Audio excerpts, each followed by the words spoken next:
Երեք Firebird և NVIDIA ընկերությունները պաշտոնապես հայտարարեցին, որ Հայաստանում կկառուցվի արհեստական բանականության խոշոր տվյալային կենտրոն, մոտավորապես $500 միլիոն սկսած ներդրումային ծրագիր է լինելու։ Պարոն վարչապետ, նմանօրինակ ենթակառուցվածքները շահագործելու նպատակով ընդհանրապես էներգիան և ռեսուրսները չափազանց կարևոր են, նաև ենթադրում է մինչև 100 մեգավատ էլեկտրաէներգիայի սպառում,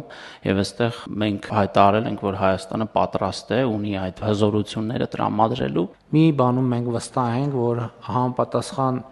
ծավալի էլեկտրաէներգիա մատակարարելու հնարավորություններ մենք ունենք, մեր երկիր ունենք, այսինքն ի սկզբանե այդ հաշվարկները դրված են եղել տակը։ Ես նաև այս համատեքստում ուզում եմ մենք գնահատենք, թե վերջին ամիսներին տեխնոլոգիական ոլորտում ինչեր է տեղի ունեցել Հայաստանի Հանրապետությունում։ Starlink-ի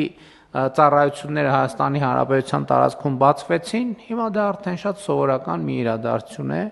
բայց շատ երկար ժամանակ մենք աշխատում ենք, որպեսզի դա տեղի ունենա, եւ հիմա ըստ էության Հայաստանի Հանրապետության ամբողջ տարածքում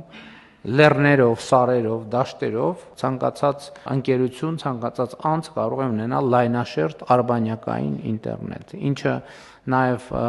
մեր տեխնոլոգիական ոլորտի զարգացման շատ կարևոր խթան է, եւ մենք նաև ուզում ենք, որ նաև մարզերում ներդրումներ լինեն այս տրամաբանությամբ, եւ դա արդեն կոնկրետ ենթակառուցվածք է։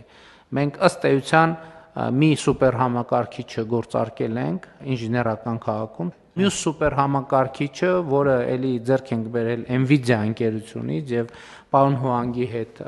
նաև այցի ընթացքում քննարկումներից մեկն է, եւ հիմա կարծես թե այն օրը մենք Երևանի պետական համալսարանում արդեն կոնկրետ տեղն էլ տեսանք, թե որտեղ է տեղադրվելու սուպեր համակարգիչը։